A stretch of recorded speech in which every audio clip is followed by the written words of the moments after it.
우리 다 함께 아멘으로 하나님을 예배하겠습니다. 할렐루야. 자, 오늘도 데일리 처치를 통해서 같은 말씀을 나누는 모든 예배자분들, 또 영상을 통해서 이 말씀을 나누는, 또 접하는 분들에게도 하나님의 은혜가 가득하기를 축복해 드립니다. 자, 그동안 계속해서 거룩한 백성으로서의 삶, 이런 것에 대해서 이야기를 좀 나눴죠. 연속적으로 나눴는데, 오늘은 그 네 번째 이야기가 되겠습니다만, 사실 이러한 주제는 뭐 이렇게 몇 가지를 규정한다고 해서 충분한 건 아니에요. 거룩한 백성으로서의 우리의 삶은 어떠한가, 혹은 어떠해야 하겠는가, 이러한 질문과 고민은 우리 삶 속에서 이제 꾸준히 계속 되어져야만 하겠죠. 그래서 교회는 오래전부터 이에 대해 이제 많은 설교자들과 추구자들의 연구와 권고가 이제 계속 되어져 온 겁니다. 부족한 저 역시 그렇게 몇 가지 주제를 또 이제 선택하여 소개해 드리고 있는 거고요. 가증한 세상 속에서 거룩한 백성다운 사람의 모습은 어떠해야 하겠는가? 무엇보다도 하나님의 그 본성과 그에 따른 요구, 명령, 사랑이죠. 사랑하라라는 주제. 또한 일종의 예외 조항이지만 가장 강력했던 명령. 우리의 모든 날이 거룩하도록 구별된 거룩한 날의 이야기, 그러니까 안식에 대한 주제, 그런 주제를 또 다루기도 했습니다. 그리고 이렇게 거룩한 삶을 이루기 위한 가장 실제적인 하나님의 요구, 뭐겠습니까? 준행하는 거죠. 행하는 거예요. 이런 이야기들을 이제 몇 주간 나누었었어요. 그리고 오늘, 앞서 얘기했듯이, 오늘 이야기로 이 주제의 설교는 끝나야겠지만, 이 이슈가 끝나는 건 아니에요. 이건 평생 다뤄야 될 내용입니다. 하지만 오늘 그 마지막 권고로서, 연속 설교로서의 이제 오늘 그 마지막 권고를 소개해 드리려고 합니다. 그게 바로 이제 죽게 가까이라는 주제입니다. 자, 오늘 본문을 보기에 앞서서 이제 우선 73편 이 전반부의 이야기를 좀 먼저 소개해 드릴까 해요. 이 시편 73편은 소위 그 아삽의 시로 알려져 있는 책입니다. 그리고 이 시편 73편은 악인의 형통에 대해서 다루고 있어요. 정확히 말하면 어떻게 불의한 자가 흥왕하고 또 의로운 자가 쇠망할 수 있단 말인가. 이것 때문에 지금 아삽이 되게 심란해요. 그것을 지금 기록하고 있는 이 전반부입니다. 심지어는 이 아삽이 이 심란함 때문에 내가 거의 넘어질 뻔했다, 이렇게까지 이제 고백할 정도로 많이 심란했나 봐요. 우선 그는 그 악인의 형통을 목격을 해요. 그러면서 하나님이 정말로 공의로우신 게 맞나, 이런 의구심도 들고요. 근데 더 비참한 게 있어요. 그게 뭐냐면은 자기가 그러한 자들의 형통을 부러워하고 있더라는 거죠. 그게 3절의 고백이에요. 눈으로만 보시면, 이는 내가 악인의 형통을 보고 오만한 자를 질투하였음이로다. 그게 부러운 거예요. 이거 틀렸어라고 막 욕을 하면서도 사실 그게 부러운 거예요. 하나님의 공의로우심에 대해서 의구심이 드는 것. 그리고 더 나아가 자기 자신이 실상은 그 악인들의 삶을 부러워하고 있었다라는 사실, 그 비참함. 이것은 그 자체로서도 심각한 문제이지만 아삽이라는 사람이 어떤 존재인지를 생각해 보면 더욱 크게 이제 이게 부풀려집니다. 더 다가와요. 이제 그 문제는 이따가 뒷부분에서 한 번 더 소개를 해드리겠습니다. 그의 이러한 갈등으로 시작한 이 73편은 이제 4절부터 12절까지는 먼저 그 악인들이 어떻게 형통한지에 대해서 소개하고 있어요. 그것을 이제 빠르게 보자면 이런 겁니다. 4절, 죽을 때에도 고통이 없고 그 힘이 강건했다라고 그래요. 그리고 5절, 그들에게는 고난이 없고 재앙도 없대요. 정말 부럽지 않나요? 자, 그렇다면 그 악인들이 그렇게 형통하게 살면서 과연 하나님께 감사하는 태도로, 인생에 대해서 감사하는 태도로 살고 있는가? 그것도 아니에요. 그들은 도리어 하나님께 대해서, 신적 존재에 대해서 굉장히 패역한 태도를 보이고 있죠. 그게 6절부터의 또 내용인데, 6절, 교만이 그들의 목걸이요 강포가 그들의 옷이며, 7절, 살찜으로 그들의 눈이 솟아나며, 되게 교만하다는 얘기죠. 이게 그들의 삶의 태도예요. 부유하면 부유한 대로 좀 이렇게 나눠도 주고 착한 마음도 품고 겸허하고 이렇게 해야 되는데 그렇지는 않은 것 같아요. 그리고 심지어 그들은 하나님을 능욕하기까지 했다고 그래요. 11절, 하나님이 어찌 알랴, 지존자가 지식이 있냐, 이런 얘기들을 해요. 잘 보면 그들이 신적 존재, 하나님의 존재를 부정하는 건 아니에요. 존재 자체를 부정하진 않아요. 그런데 하나님을 인간 역사와 무관한 존재 혹은 무능한 존재로 그렇게 치부하더라 이거죠. 그래서 자신들이 대놓고 악행을 저질러도 하나님은 알지도 못할 뿐만 아니라 알아도 상관없다는 거예요. 내가 죄를 져도 상관없다. 이런 생각이 만연해지는 거예요. 이렇게 그들의 패역함을 소개하다가 이제 저자는 더 마음 아픈 상황을, 이 세상에서 돌아가는 모양새를 소개를 하게 됩니다. 그게 뭐냐면 악인이 형통하는 것도 굉장히 참 보기가 그런데 좀 억울하고 이해가 안 되는 부분도 있고 이렇지만 나름대로 넘어갈 수 있어요. 내가 참으면 되니까. 나만 참으면 돼요. 근데 더 심란한 게 있어요. 뭐냐면은 왜 경건하고 의롭게 사는 사람들이 아무 보상을 못 받고 사나. 열심히 기도하고 뭐 축복이 있네 뭐 이런 걸 막 기대하면서 살고 있는데 꼭 그런 것 같아 보이지도 않는 거예요. 그게 심란한 거예요. 13절 내가 내 마음을 깨끗하게 하며 내 손을 씻어 무죄하다 한 것이 실로 헛되도다. 정말로 헛되다고 생각한 건 아닌데 이제 이런 한탄이 들 때가 있죠. 누구보다 저자 자신이 힘써 경건한 삶을 살고 있는데도 불구하고 이 현실적인 부귀를 누리지 못하고 있는 것 같습니다. 아마 그러다 보니까 또 심지어는 고난도 있고 왜 이런 일이 펼쳐져야 되나 이런 생각이 드니까 내적 갈등이 심해지는 거죠. 지금 이 갈등을 겪고 있는 이 아삽이 결코 믿음이 적은 사람이 아니에요. 이제 그것은 이따가 다시 이제 그가 어떤 사람인지를 소개하도록 하겠습니다만, 그래도 이게 아삽이 신앙이 있는 사람답게 나름대로 한 가지 분명한 태도는 고수를 합니다. 이제 그게 15절입니다. 눈으로 보시면은 내가 만일 스스로 이르기를, 그러니까 지금 상황이 정말로 말이 안 되고 억울하게 느껴지지만 내가 그들처럼 말하리라 하였더라면, 나도 그들처럼 똑같이 악행을 행하며 내 유익만을 추구했다면, 나도 조금 이렇게 계산적으로 했다면 나는 주의 아들들의 세대에 대하여 악행을 행하였으리이다. 그러니까 이게 아니다라는 건 아는 거죠. 사실 이러한 고백은 가장 실제적이면서도 너무나 중요한 신앙의 태도입니다. 그러니까 우리가 좀 심하게 말하면 그냥 뭐 세상 물정 몰라서 신앙생활 하는 게 아닌 거예요. 사실은 다 알아요. 다 알지만 그래도 지켜야 될 게 있다는 거죠. 그리고 아삽은 그걸 지키고 있다는 거예요. 내가 세상 다 이렇다고 해서 나도 그렇게 하면 되겠냐. 내가 그렇게 하면 주의 아들들의 세대, 또 다른 신앙인들에게 안 좋은 영향을 끼칠 거다라는 걸 자기가 알고 있는 거죠. 당연한 거죠. 다시 말씀드리지만 신앙생활이라는 것은 그저 좀 극단적으로 표현하자면 뭐 착해 빠져서 세상 물정 몰라서 하는 게 아니에요. 다 알지만 요셉이 형들에게도 말하죠. 당신들은 나를 해하려 하였으나, 영어로 보면은 그것이 정확하게 표현되고 있죠. You intended라고 나오잖아요. 당신들의 의도를 내가 안다. 하지만 God intended. 하나님의 의도도 내가 알기 때문에 내가 이거를 때로는 견디고 참고, 얼마나 인생이 억울해요. 기회가 생겨서 남을 도와줬는데 그 사람은 자기 성공하더니 나를 또 까먹고 막 이런 지경까지 많이 경험하면서 사실 요셉이 할 말이 많았을 거예요. 그 사람이 바보라서 잘 믿은 건 아닌 것 같아요. 예를 들자면 그런 거죠. 다 알았어요. 알았지만 너무 억울하고 그런 일이 많았지만 내가 그래도 한 가지 태도는 고수해야 되겠다. 이걸 지키는 거죠. 자, 그리고 근본적인 이유는 이거예요. 이것이 이제 아삽이 고백하고 있는 고백 가운데 나오는데 16절에 보면 이런 말씀이 있어요. 내가 어쩌면 이를 알까? 나도 잘 모르겠다는 거예요. 왜 이런 일이 펼쳐지는지 뭔가 잘못된 것은 내가 알겠는데 이 세상 돌아가는 걸 보면서 잘못된 건 알겠지만 그게 사실은 왜 그런지는 내가 잘 모르겠는 거예요.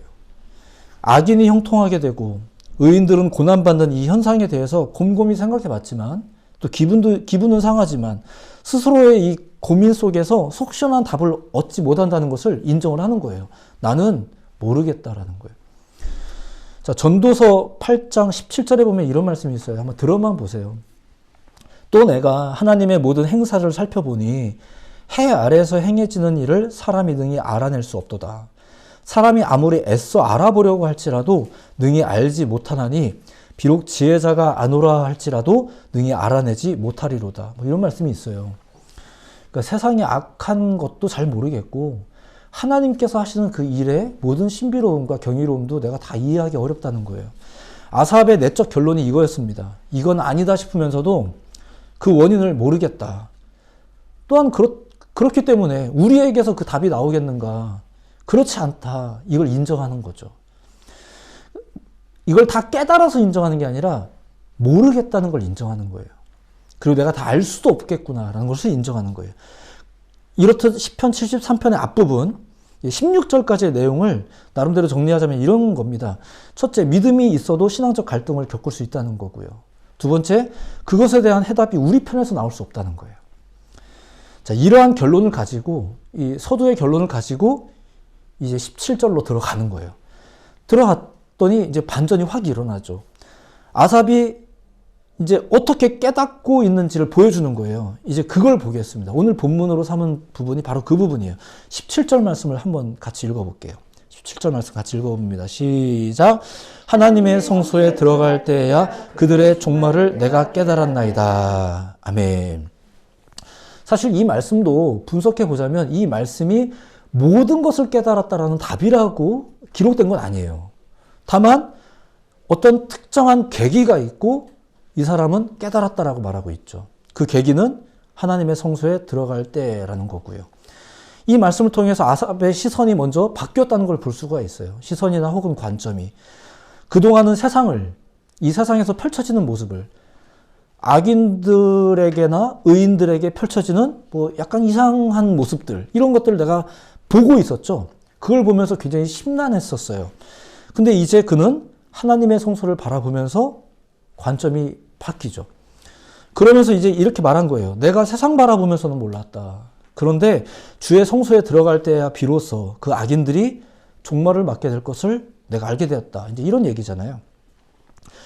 20절에 보면은 그 이후의 구절이지만 20절에 보면은 이 세상에서 펼쳐지는 부조리와 악인들의 흥왕함, 심지어 그걸 부러워하고 있는 내 모습, 이런 걸 향해서 잠든 상태라고 이제 그가 표현을 합니다. 그러다가 주님으로 인해 성소에 들어가서야 비로소 깨보니 그 모든 것들이 꿈 같더라. 이제 이렇게 고백하는 아삽의 고백이 기록되어 있어요.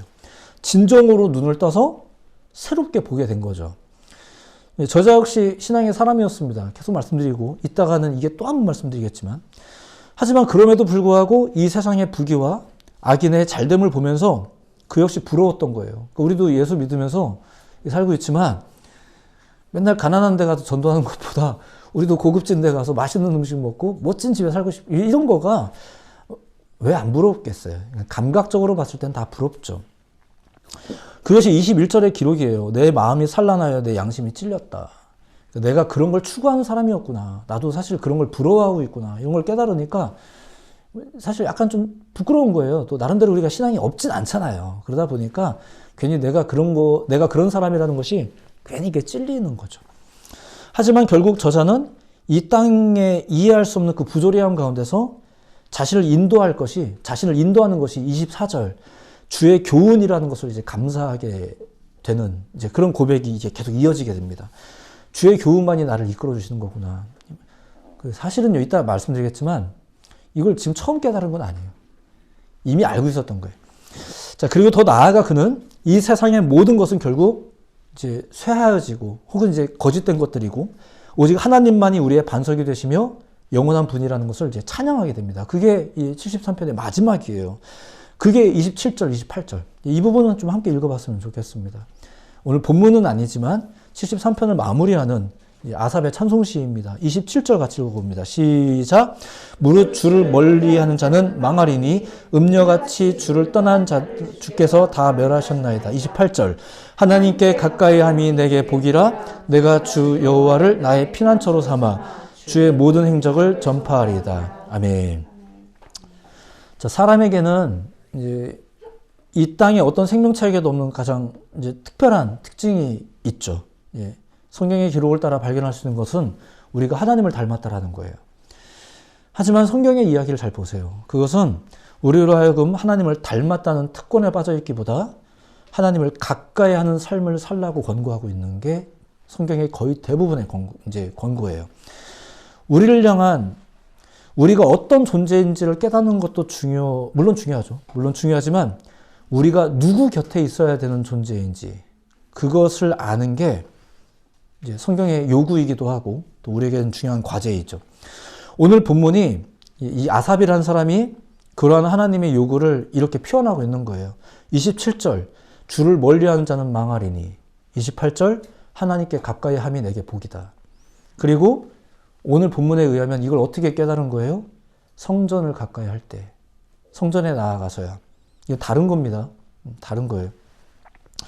자, 그저 시편 73편의 내용만 정리하자면 이렇습니다. 첫째, 이 땅에서의 삶에 대해 성소에 들어와서야 비로소 깨닫는 것이 있답니다. 두 번째, 주님을 닮았다는 특권에 빠져있기보다 주님을 가까이 하는 삶이 복이라는 거죠. 이것이 73편의 주제라고 할 수 있어요. 그것이 마무리이자 결론입니다. 하나님을 닮았다는 특권 의식은 우리를 감사하게도 하지만 게을러지게도 해요. 하지만 하나님을 가까이 해야 되겠다라는 수고는 우리의 인생과 내생을 이제 바뀌게 합니다. 유익하죠. 하나님을 가까이 하는 여러분 모두가 되시기를 예수님 이름으로 축복해 드립니다. 자, 오늘 성경 본문을 통한 내용의 결론은 다 말씀드렸어요. 제 설교가 뭐 거의 그렇지만 대부분 본문이 주는 교훈은 설교 초반에 이미 다 드러납니다. 다만 그 결론이, 오늘 주를 가까이라는 이 결론이 정말로 말하고 싶은 이 결론의 깊이가 무엇인지를 조금 더 깊이 볼 필요가 있기 때문에 항상 설명이 좀 부연되거나 반복이 되곤 하죠. 자, 오늘의 경우 하나님께 가까이 나아가야 한다라는 결론이잖아요, 사실은. 그리고 그 앞서서 이렇게 깨달은 이유는 성소에 가까이 했기 때문에 뭐 이런 내용상의 결론이 있지만 아삽이라는 사람이 어떤 인물인지를 생각해 볼 필요가 더 있어요. 그 사람이 어떤 사람인지를 생각한다면 이런 결론이 그냥 나온 게 아니구나라는 걸 또 이제 알 수 있다는 거죠. 자, 그에 대해서 잠깐만 소개해드리면 이렇습니다. 역대상에 의하면 이제 아삽이라는 인물을 소개합니다. 다윗의 집권 초기에 언약궤가 예루살렘으로 이렇게 옮겨질 때 성전에서 찬송하는 직무를 맡았던 레위인이 있어요. 그가 아삽이에요. 그렇게 다윗이 통치하던 시절에 아삽과 그리고 더 나아가 그의 아들들까지 성전에서 신령한 노래를 담당한다거나 성전의 직무를 담당하는 일들을 그들이 했었죠. 후에 그 자손들도 요시야 왕이 집권했던 그 시기에도 여호와의 전에 머물면서 성전의 직무와 노래하는 일들을 그들이 감당을 했습니다. 또 그들 가운데 많은 사람들이 그 바벨론 포로 시절 후 이제 그들이 다시금 본토로 돌아오잖아요. 그때도 돌아와서도 그 성전의 기초를 놓는 역할이라든가 또 그때 당시에 그 성전에서 또 역시 노래하는 일들, 연주자로서 했던 이런 일들을 바로 그들이 했었어요. 느헤미야 시절에도 역시 그들이 여호와의 전에서 레위인들을 감독하는 일들을 했고 또 성벽을 낙헌할 때에는 나팔을 부는 역할을 또 이제 그들이 했었습니다. 뭐 굳이 이런 걸 다 외우실 필요도 없고 기억할 필요 없겠지만 잠깐의 이 설명을 통해서 여러분들이 혹시 어떤 특징을 발견하실 수 있을까요? 이 아삽이나 그의 후손들이 했던 특징들, 그게 뭐냐면은 그들이 성전을, 예배를 가까이 한 사람들이었다는 거예요. 시편하면 왠지 이제 다윗이 먼저 떠오르긴 합니다. 근데 가끔 등장하는 또 다른 이제 저자들 중에 바로 이 아삽이라는 인물, 더 나아가 그의 후손들에 이르기까지 그들은 신분적으로 봤을 때 성전과 가까운 사람들이었었어요. 굳이 생각해 보자면 다윗은 정치 지도자라고 할 수 있죠. 이제 군인이었고, 그렇죠. 근데 아삽이라는 인물은 성전 직무를 담당한 자, 종교 지도자라고 할 수 있어요. 그들이 하는 생각이 달라요. 그러니까 다윗이 나라를 위하여라고 말했을 때 할 수 있는 생각은 정치 지도자로서 군인으로서의 생각이고요. 근데 아삽이라는 사람이 나라를 위하여라고 했을 때 그가 하는 생각의 구조는 어떤 식으로 굴러갈까요? 갑자기 내가 무기를 더 많이 만들리라 이렇게 하겠습니까? 다르겠죠. 접근 방식 자체가 다르겠죠. 왜 그럴까요? 이는 성전을 가까이 하는 사람이었었어요. 성전을 가까이 하는 사람으로서 할 수 있는 결론이라는 게 있는 거예요. 질병에 걸렸을 때 의사 선생님들이 여러분들에게 해줄 수 있는 말이 있지만 또 부모님이 해주는 말이 다르고요. 또 목사님들이 해주는 말이 좀 달라요. 목사님들은 의사도 아니면서 이렇게 말할 수는 없어요. 엄마가 뭐라로 이렇게 말할 수는 없는 거예요. 엄마가 해주는 말이 있고요. 그 말 한마디가 치유가 되는 게 또 있어요. 제가 즐겨 설교했던 내용 중에 이런 내용이 있어요. 어떤 문둥병에 걸렸던 한 사람이 예수님께 나아왔을 때 성경의 기록에 따르면 예수님이 그를 만졌대요. 제가 이 장면이 너무 놀라운 거예요. 예수님이 그 문둥병을 고쳐주신 것도 참 놀라운 거지만 그 고쳐주시기 전에 문둥병자를 만졌다라는 게 그런 사람 없었잖아요. 그래서 이거는 그냥 제 상상력이지만 야, 이 문둥병자 입장은 어땠을까? 그동안에 내 몸에 손을 대는 사람이 아무도 없었는데 나에게는 이 질병 때문에 그 사람들이 나한테 접근하는 걸 다 싫어했거든요. 그러니까 이게 병도 병이지만 얼마나 외로웠을까? 그런데 누군가의 온기가 내 몸에 느껴지는 게 이게 어떤 일일까?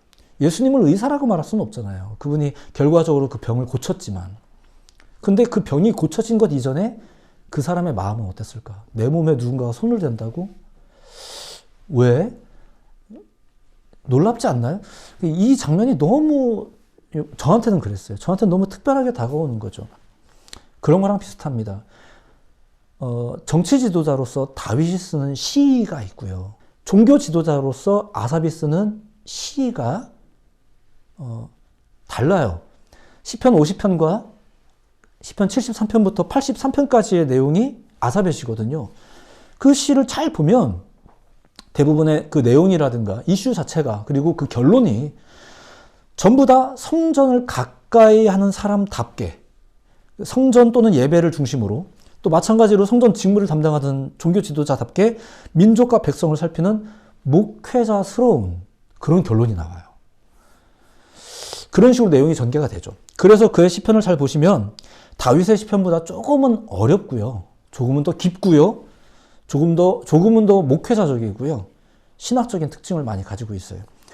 즉 그가 내리는 결론 혹은 그가 발견하는 결론은 목회자적 입장을 주로 반영합니다. 조금 더 거시적으로 설명을 하자면 성전을 가까이 하는 사람다운 결론이 나와요. 비록 하나님의 사람들이라도 또 거룩한 백성이라도 휘청거릴 때가 있고 또 심지어 세상이 부러울 때도 있죠. 더 나아가 하나님이 원망스러울 때도 있을 거예요.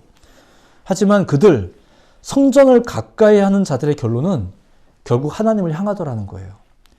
이런 결론이 주님을 가까이 하는 게 복이다라는 결론이 그냥 길거리 지나가다가 걷다가 그냥 막 나오는 건 아니에요.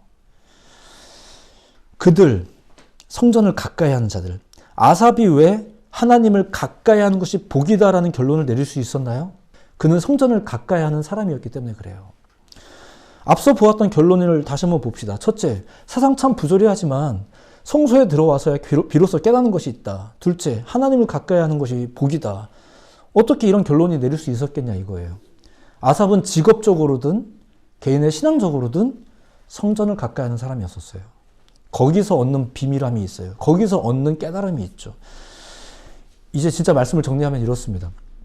삶의 문제를 대하는 모든 사람들은 각자의 돌파구가 있게 마련이에요. 제가 여러 성도님들을 만나면 성도님들도 말하는 게 보면 다 특징이 있어요.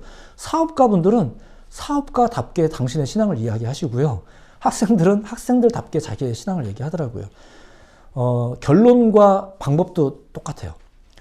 사업하는 사람들은 사업가답게, 학생들은 학생답게, 왕은 왕답게 어떤 결론을 내립니다. 자녀는 자녀답게 결론을 내리고요. 부모는 부모답게 결론을 내리더라고요. 그럴 수 있어요. 하지만 좀 거시적인 의미로 또 우리가 예배자로서 받아들일 수 있는 결론으로 오늘 본문 이 아삽의 결론을 주목해 보실 필요는 있어요. 성전을 가까이 하는 사람들이 내릴 수 있는 결론이 있어요. 우리가 궁극적인 결론 자체를 정보로서 모르진 않아요. 하나님을 가까이 하는 것이 복이다라는 걸 우리가 생전 처음 들어본 적은 그건 아니잖아요. 생전 처음 들어본 건 아니잖아요. 우리 어쩌면 이미 알고 있어요. 하지만 성전을 가까이 하는 사람들이 내릴 수 있는 결론 중에서는 이것이 최고의 고백일 수 있을 거라 생각해요. 물론 이런 깨달음에 있어서 아삽이 유리했던 것도 사실입니다. 그는 직업적으로 이제 성전을 가까이 했던 사람이기 때문에 이런 결론에 이르는 것이 좀 더 유리할 수는 있죠. 그건 뭐 사실이에요. 그런 사람들을 뭐 따로 부러워한다던가 그럼 나도 신학교 가야 되나 이런 건 아니에요. 분명한 그 유리한 위치가 있는 건 사실이에요. 기도할 때 집에서 혼자 기도하는 것보다 교회 나가서 기도하는 게 좀 더 유리합니다. 이거는 뭐 법으로 정해진 건 아니지만 우리가 감각적으로 다 느낄 수 있는 부분이에요. 그리고 실제로 그런 사람들이 있고 그런 상황이 있을 수 있지만 이건 부러워함의 문제는 아니에요. 그것이 정말로 그런 걸 추구해야 되겠다 싶으면 우리도 그 상황을 만들면 돼요. 교회 가야 되는데 그러면 갈 시간을 만드세요. 그러면은 다른 걸 좀 줄이세요. 그럼 되잖아요. 아삽이 유리하긴 하죠. 신약 성경에 보면은 종의 병을 고쳐달라고 했던 백부장이 있는데 그가 되게 놀라운 믿음을 가지고 있다라고 막 예수님한테 칭찬을 막 받았거든요. 근데 그건 그의 직업적 이해도 한몫한 건 사실이에요. 이게 위계 질서라는 걸 이해하고 명령체계라는 걸 이해하는 존재로서 주님을 그렇게 이해하고 있었던 사람이었기 때문에 유리하죠. 여러분들도 기왕 다 군대 가세요. 그러면 이제 이런 신앙을 깊이 깨달으실 수 있어요.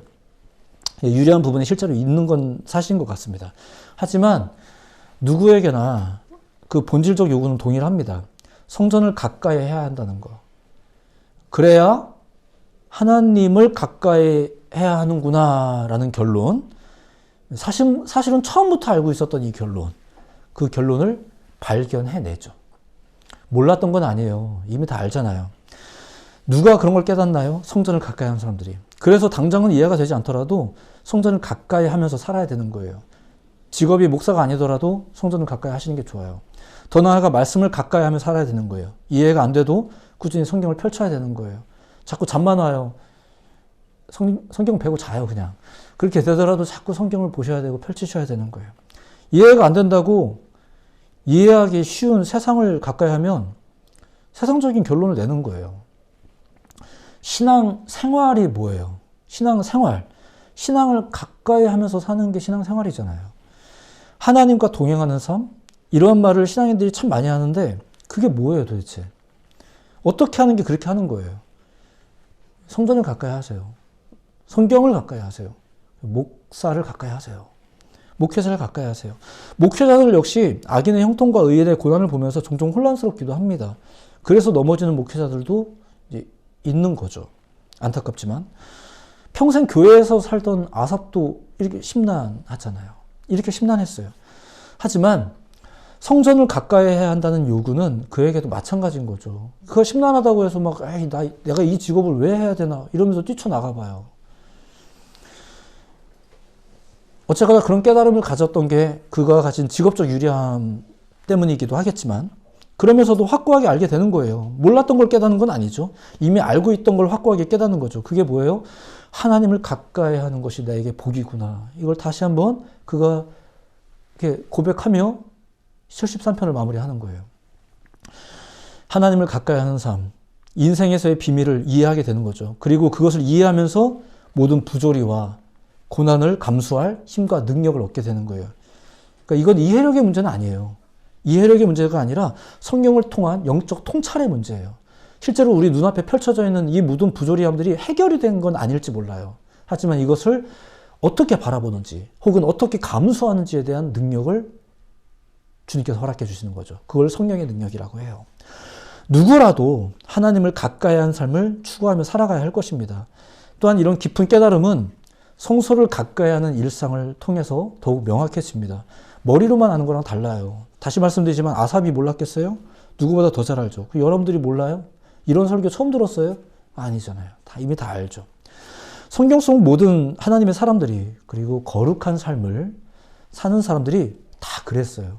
다. 여러분들도 그런 거룩한 백성으로서의 삶으로 좀 초대를 받으신 분들이십니다. 그 거룩한 반열에 동참하셔서 이 땅의 부조리함 속에서도 하나님의 사람답게 또 하나님을 가까이 하면서 당당하게 사시는 그런 여러분 모두가 되시기를 예수님의 이름으로 축복해 드립니다. 기도하겠습니다.